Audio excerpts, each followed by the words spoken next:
Добро вечер, го подготвивме и неделниот дневник, а започнува веднаш по најавата на дел од содржините кои ќе следат.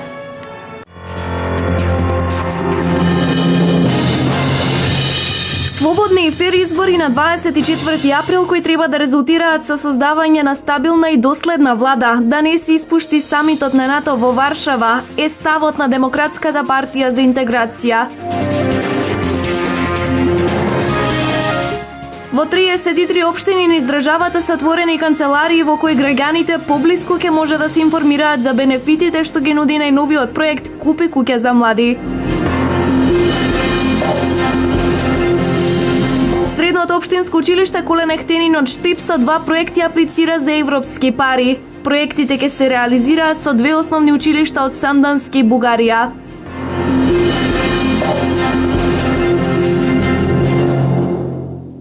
Слободни и фер избори на 24 април кои треба да резултираат со создавање на стабилна и доследна влада и да не го испуштиме самитот на НАТО во Варшава, е ставот на Демократската партија за интеграција.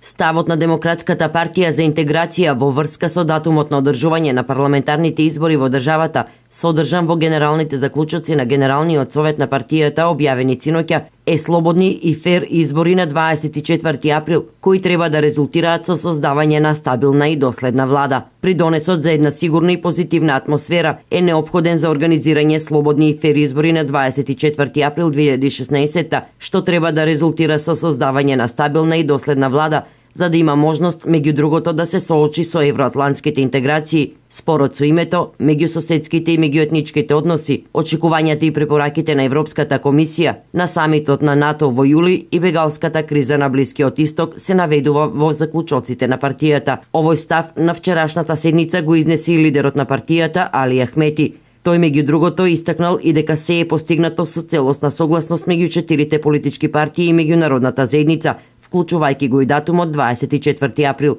Овој датум ќе биде најприфатлив за граѓаните, затоа што во јуни ќе се одржи самитот на НАТО во Варшава. Ако датумот се помести, ќе го изгубиме самитот на НАТО, истакнал Ахмети. Генералниот совет на ДУИ бара ДИК во најкусможен рок да ги формира сите изборни структури на сите нивоа и да ја подготви платформата и стратегијата за избори. Председателот на ВМРО ДПМНЕ Никола Груевски во денешно интервју за телевизија Сител истакна дека сака да ја охрабри државната изборна комисија да работи за интересите на граѓаните. Знам дека таму има и партиски луѓе кои по закон се поставени, има луѓе кои се поставени како експерти за кои се очекува дека нема партиски да делуваат. Повикувам пред се на нивниот личен интегритет. Тие пред себе треба да ги стават интересите на државата и интересите на народот што живее во оваа држава. Тие работат за граѓаните на Македонија, посочи Груевски. Треба, мора и ќе успееме да имаме фер и демократски избори на 24 април. Тоа е желба на сите граѓани на Македонија, на ВМРО ДПМНЕ и на коалиционите партнери од коалицијата за подобра Македонија. На другите политички партии, на мнозинството граѓани, фер, демократски и слободни избори, после кои ќе се стави крај на оваа политичка криза која не влече наназад и во делот на економијата и во евроатлантските аспирации и многу други сегменти. Потребно е да се стави крај на ништо што штети на целиот народ, посочи Груевски.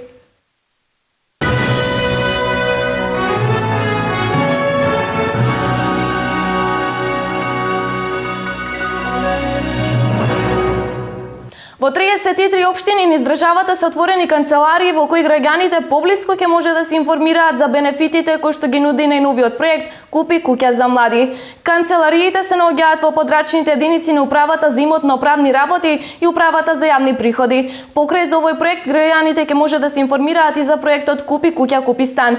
Проектот Купи куќа за млади најде на голем интерес кај младите кои имаат до 35 години не само во Скопје, туку и во други градови во внатрешноста на Република Македонија.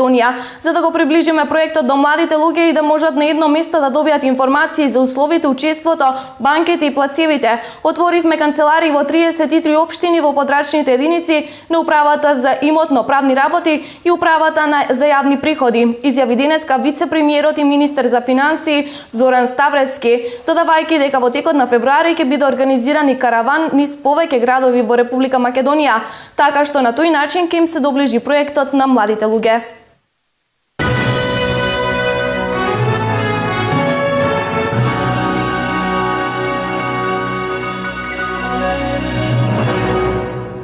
Средното општинско училиште Колен Ехтенин од Штип со 2 проекта аплицира за европски пари.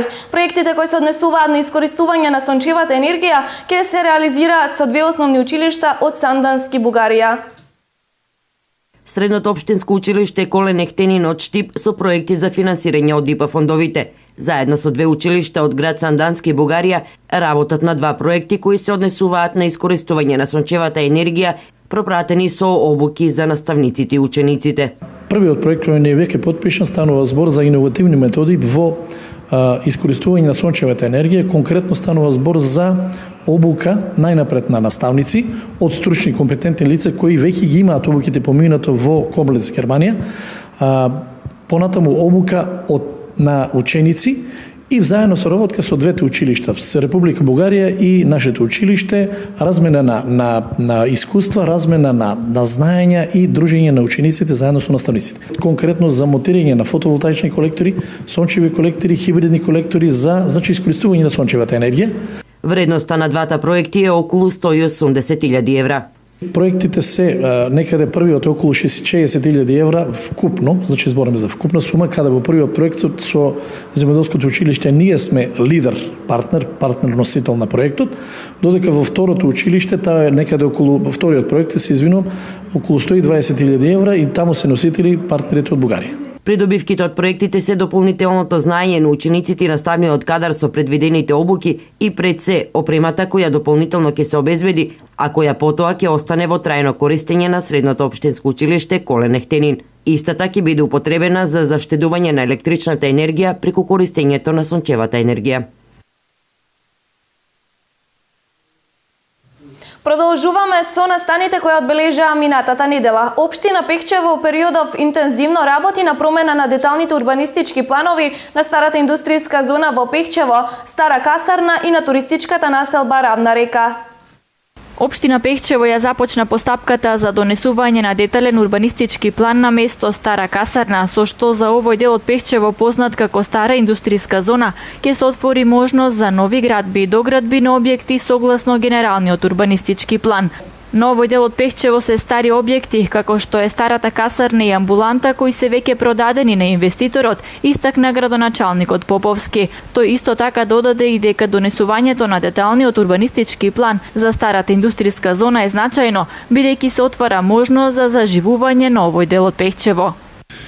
По врска со промена на урбанистичките планови што ги правиме конкретно за урбанистичкиот план, деталниот урбанистички план Стара касарна, станува збор за дел од индустријската зона во градот Пехчево, во која што нема урбанистички план. Значи таму ќе се испарцелисаат сите парцели кои што се во тој опфат на планот, со тоа што идните инвеститори можат да доградат, да ги надградат постоечките капацитети, а секако да имаме можност и услови да продадеме и некои нови парцели за некои идни инвеститори. Објектот Стара амбуланта е купен од инвеститорот Фагус Пехчево, кој таму ќе гради дом за стари лица, а ќе се создадат и услови за адаптација и проширување на објектот Стара касарна, купена од истиот инвеститор, кој според сегашните најави ќе се адаптира и догради во објект наменет за лесна индустрија. Истакна Поповски, додавајќи дека општината ќе ги направи сите предуслови за инвеститорите да можат да добијат дозвола за градба и како што е најавено уште во почетокот на оваа година да започнат со градба. Исто така многу значајно за општина Пехчево и граѓаните е и добивањето на одобрение за промена на урбанистичкиот план на туристичката населба Равна река, со што сопствениците на викендици ќе добијат можност за откуп на своето дворно место по утврдена државна цена. Во врска со урбанистичките планови, конечно добивме согласност за промена на урбанистичкиот план на туристичката населба Равна река и еве да искористам приликата да ги информирам граѓаните, сите што имаат викендици кои што се легализирани, сега можат да си ги откупат дворните места по државна цена која што е утврдена со закон. Нека повелат да изработат елаборати и можат да си ги откупат дворовите во самите куќи. По започнувањето на електрификацијата и промената на деталниот урбанистички план, локалитетот Равна река добива можност да прерасне во еден од најатрактивните туристички населби во истокот. Ректорот на Универзитетот Гоце Делчев, професор доктор Блажо Боев, изјави дека објавен конкурсот за стипендирање на студентите. Стипендии се обезбедени за 500 најдобри студенти на факултетите при Универзитетот Гоце Делчев. 500 стипендии за најдобрите студенти на Штипскиот универзитет Гоце Делчев. Од оваа година универзитетот го отвори фондот за стипендирање на студентите, а од денес и официјално започнува конкурсот за студенти од првиот циклус на студии. Ќе бидат опфатени најдобрите студенти на сите факултети на универзитетот, во однос на тоа на кој факултет и колку студенти има запишано, истакна ректорот на универзитетот Блажо Боев. Поедните факултети. Овој фонд работи на принципот на обезување на средства на донации од бизнис секторот и стопанството и средства што универзитетот ги издвојува за поддршка на добрите студенти, како едно темелно определо во делот на тоа дека сакаме да имаме добри студенти и сакаме да ги стимулираме добри студенти за нивно квалитетно образование. Ние како универзитет ќе поддржуваме оваа акција до крајни граници и секоја година ова ќе го правиме и понатаму. Се во зависи од тоа какви средства ќе обезбедиме во овој фонд. Реков, за оваа година се тие 500 стипендии во делот на покривањето на партиципациите на студентите и мислам дека ќе биде една важна карика во поглед на тоа да студенти се чувствуваат дека новиот универзитет се важен момент и дека за нив постоиме и за нив работиме. Еден од критериумите за да студентите аплицираат е тие да имаат висок просек, а аплицирањето е по електронски пат. Станува збор за електронска апликација која е направена на веб страницата на универзитетот, каде студенти се најавуваат само со име, презиме, број на индекс и факултет и основна работа да имат просек преку 9. Средствата за стипендиите на студентите се од Универзитетот Гоце Делчев, како и од донации од бизнис заедницата. А за периодот кој следува, универзитетот не ги зоставува и останатите студенти. Во иднина ќе следат и такви активности во поглед на распишување на друг тип на стипендии, каде бизнис заедницата и компаниите ќе даваат нивни критериуми во поглед на стипендирање на одредена група на студенти, каде ќе се склучуваат договори со самите компании. И овде станува збор за поддршка на квалитетни студенти. Уште една информација за Штипскиот универзитет. Во петокот во присуство на заменик министерот за образование Спиро Ристовски беше отворена универзитетска телевизија. Ова е прва телевизија во Македонија која ќе функционира како универзитетска. Отворена првата универзитетска телевизија УГД ТВ денес на Штипскиот универзитет Гоце Делчев. Телевизијата ќе работи во рамките на универзитетот во интерес на студентите и нивно подобро информирање за работата на оваа институција, презентација на научно-истражувачките проекти на професорите, студентскиот живот и целокупниот образовен процес. На овој начин уште една се покажа дека се што се прави на универзитетот е за афирмација на студентите и нивно полесно прилагодување на пазарот на трудот. Едукативни емисии на кои ќе бидат презентирани 53 научно-истражувачки проекти ќе биде првата активност на УГД ТВ. Работата ги представат нивните резултати да се направат комплетни едукативни емисии кои ќе одат на сите наши факултети, на сите наши студенти ќе бидат пристапни и достапни во тоа да видат што науката во основа на УГД работи. Од друга страна ќе се направат проектни активности и проекти за работа на студентскиот живот и студентските активности. И тоа ќе бидат посебни делови на студентите кои ќе се артикулираат овде со нивните потреби, со нивните знаења, со нивните умења, пред се со студентите од новинарство и студентите, да кажеме, од филмската академија, меѓутоа тука се студентите од музичката академија и другите факултети кои имаат интерес во поглед на тоа да представат што работи и што имаат намера да работат на универзитетот. Универзитетот и понатаму ќе продолжи во насока на градење на инфраструктура со цел подобро студирање и компетенции кои студентите треба да ги стекнат на факултетите на кои студираат. Реновирањето на постоечките капацитети за сместување и изградба на студентски дом е еден од приоритетите на универзитетот, најави заменик министерот за образование Ристовски. Штип исто така влегува во рамки на вкупниот проект за реновирање и санирање на постојните студентски домови, меѓутоа истовремено стои приоритетот.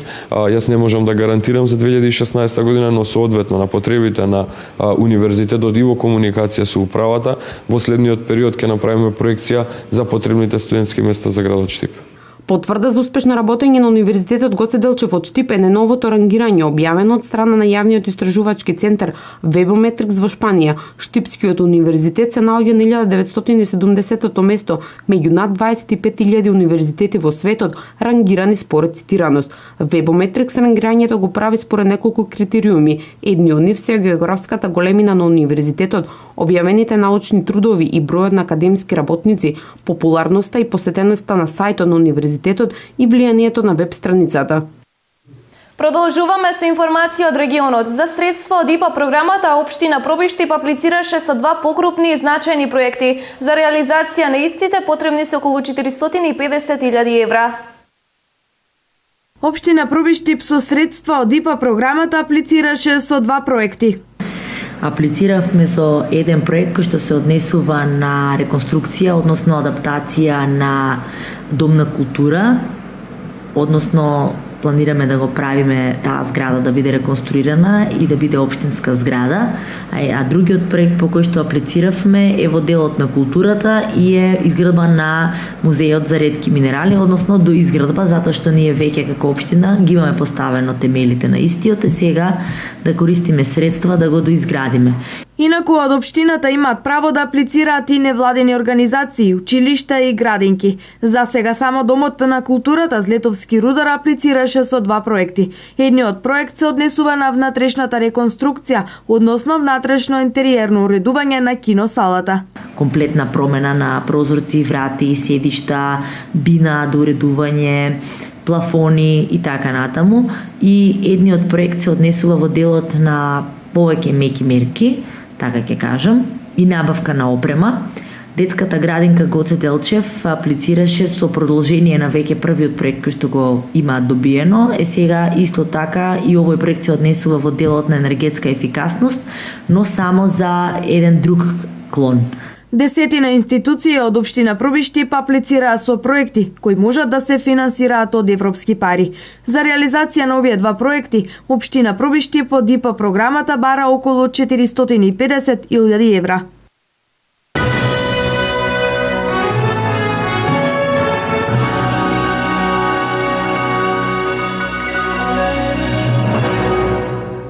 Со средства од ИПА програмата Македонија и Бугарија ќе ги истражуваат традиционалните ора и песни на Делчево и Благоевград. Проектот ќе го реализираат Домот на културата од Делчево и Народното читалиште од Благоевград. Долгогодишната културна соработка помеѓу Центарот за култура Никола Јонко Вапцаров од Делчево и Народното читалиште Вапцаров од Благоевград се проширува во сериозни рамки.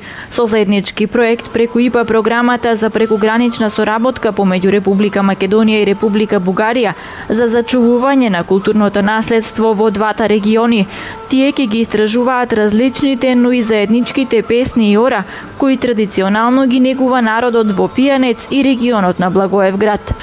Во последните неколку години особено е засилена соработката со Народното читалиште Никола Јонков Вапцаров од Благоевград. Имаме одлична соработка скоро во сите дејности. И еве во 2016 година резултат на оваа соработка е проектот кој што ќе аплицираме веќе во завршна фаза. Се работи за еден квалитетен проект, се надеваме дека ќе биде одобрен. Тоа е проектот од ИПА програмата за прекугранична соработка помеѓу Македонија и Бугарија со наслов создавање на мрежа од организации за зачување на културното наследство во Благоевград и Делчево. Се надеваме дека овој проект ќе си најде свое место и се надеваме дека ќе го добиеме. Тоа се значи традиционални игри и песни кои што се негуваат во Благоевград и околината и традиционални песни и игри што се негуваат во Пијанецот и во општина Делчево. Меѓутоа покрај тоа има и неколку други значи содржини кои што ќе се најдат во проектот, набавка на традиционални носи, потоа набавка на традиционални инструменти. Како краен продукт на овој значаен проект за културата во Делчево и Благоевград ќе биде зборникот во кој ќе се најдат сите реализирани заеднички активности на Народното читалиште Вапцаров од Благоевград и Домот на културата Вапцаров од Делчево. И битна работа е што од целото тоа ќе излезе еден зборник на традиционални обичаи, традиционални изворни песни, сето тоа што го работиме во Центарот за култура и во читалиштето во Никола Јонков Вапцаров во Благоевград во еден зборник кој што се надевам дека публиката ќе го прифати. Инаку овие две културни институции од двата погранични региона и досега соработуваа во полето на фолклорот, заеднички организираа концерти како во Делчево, така и во Благоевград.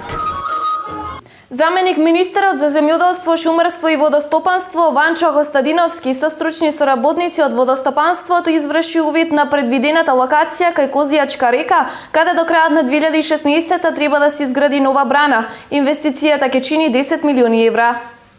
Во близина на локалитетот Баргала на Козијачка река ќе се гради брана. Проектот е завршен уште во 1994 година, а во текот на денешниот ден заменик министерот за земјоделство, шумарство и водостопанство Ванча Костадиновски со стручни соработници од водостопанството изврши увид на предвидената локација со цел да се утврди дали ќе треба да се извршат промени во проектот. Оваа акумулација, значи како брана, ќе има за цел да го регулира течението на Козјачка река, да сите води кои што се сливаат во Козјачка река да бидат зафатени во оваа акумулација и нормално да го регулира течението на оваа река и да сите оние кои што имаат земјоделски посеви и домови по течението на Козјачка река да бидат заштитени, односно да не бидат доведени во ситуација како што се случи минатата година, каде што бевме сведоци да од поплавите кои што ги зафати домовите и земјоделските површини на жителите од општина Карвинци беа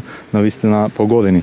Иако подготвен од 1994 година, конструктивните прописи во однос на димензионирањето на проектот на браната не се променети, а основните податоци за браната ги кажа низиниот проектант.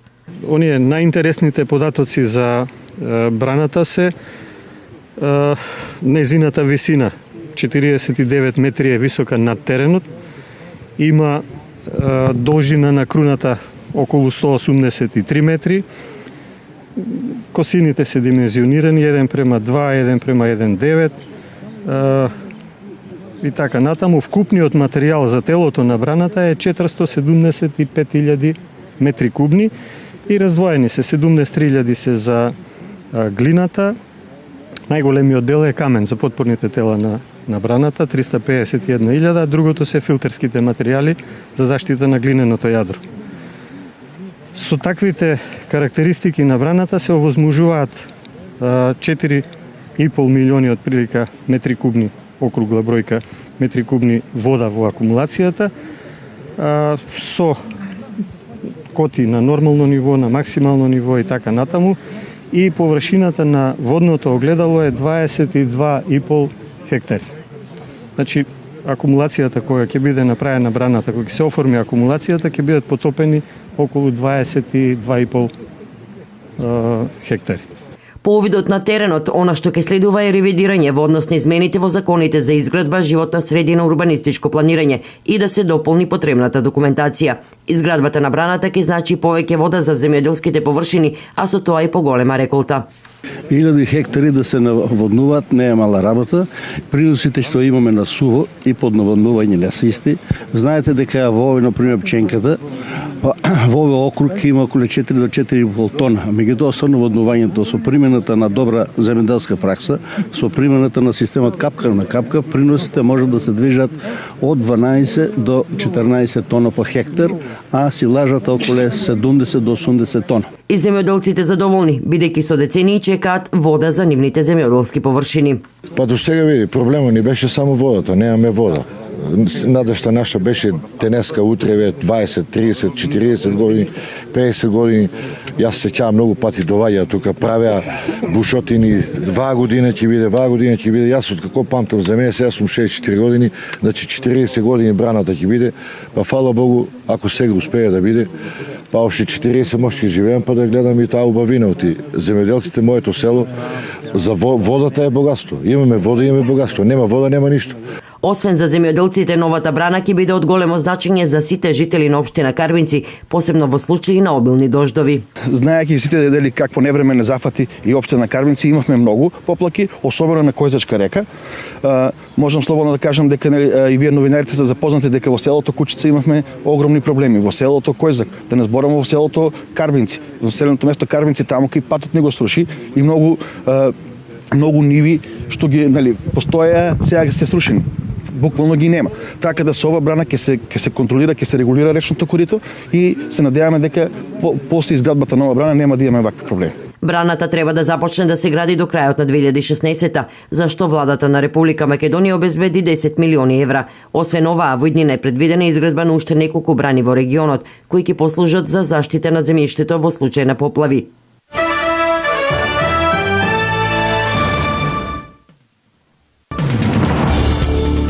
Исламска држава вчера објави видео снимка на која джихадист на француски се заканува за нападите на Западот и екзекуцијата на шпионите во Ирак. Видеото е објавено на джихадистичките сајтови, а се наведува дека го направила медиумската служба на Исламска држава во ирачката провинција Ниневех. Джихадистот на видеото се заканува дека Исламска држава ќе изведе напади поради кои Западот ќе ги заборави нападите од 11 септември 2001 во Соединетите Американски држави и Парискиот масакар. Тој исто така наведува дека коалицијата на чело со Соединетите Американски држави кои се борат против Исламска држава во Сирија и Ирак нема да бидат во состојба да ја победат оваа джихадистичка група. Джихадистот на видеото носи маска, има воена униформа и пиштол, а под маската може да се види неговата руса коса.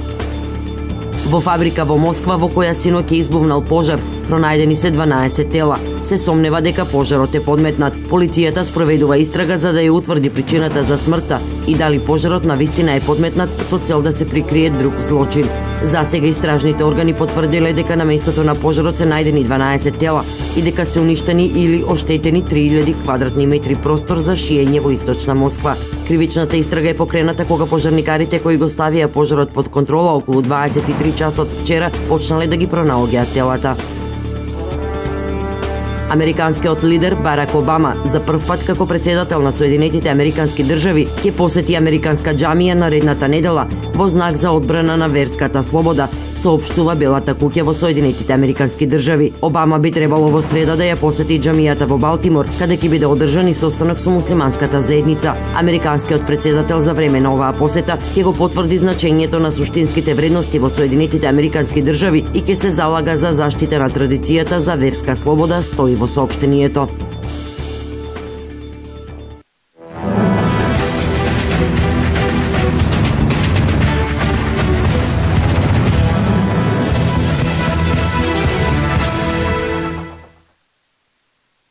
Со освоеното 9-то место на светското првенство минатата година во Катар, Македонија стекна право на настап на предквалификацијски турнир.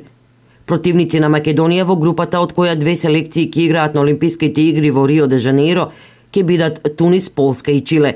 Според имињата на противниците, македонските ракометари имаат историска шанса да станат првиот македонски национален тим кој изборил пласма на Олимписки игри. Чиле е аутсайдер во групата, а пред една година Македонија на светското првенство лесно излезе на крај со Тунис. Домаќинот на турнирот ќе биде дополнително одреден, но неофицијално ќе се игра во Полска. Надпреварите од квалификациите ќе се играат од 7 до 10 април. Двете првопласирани репрезентации од секој турнир ќе играат на Олимписките игри во Рио. Пласман на Олимписките игри имаат обезбедено Бразил, Франција, Катар, Египет, Аргентина. Директен пласман ќе обезбеди европскиот шампион Шпанија или Германија.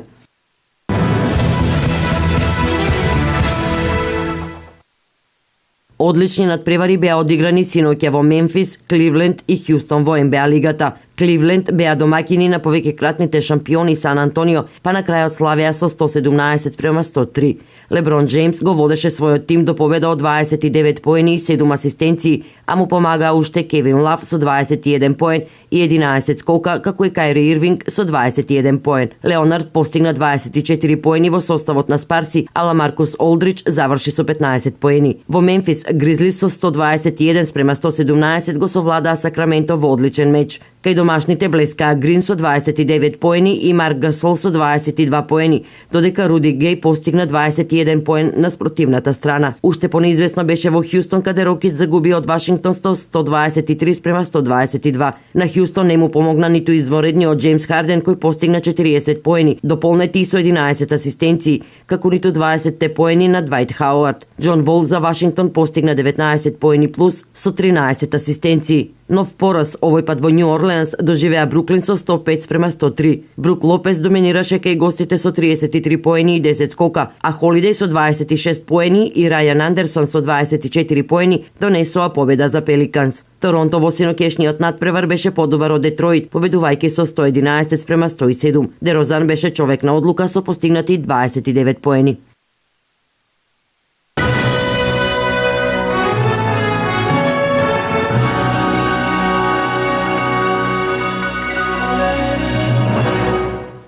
Со вестите на денот, но и со оние кои што одбележаа неделата која не измина, го завршуваме и ова издание на Дневникот. Имајте пријатна вечер и успешна работна недела која ни предстои.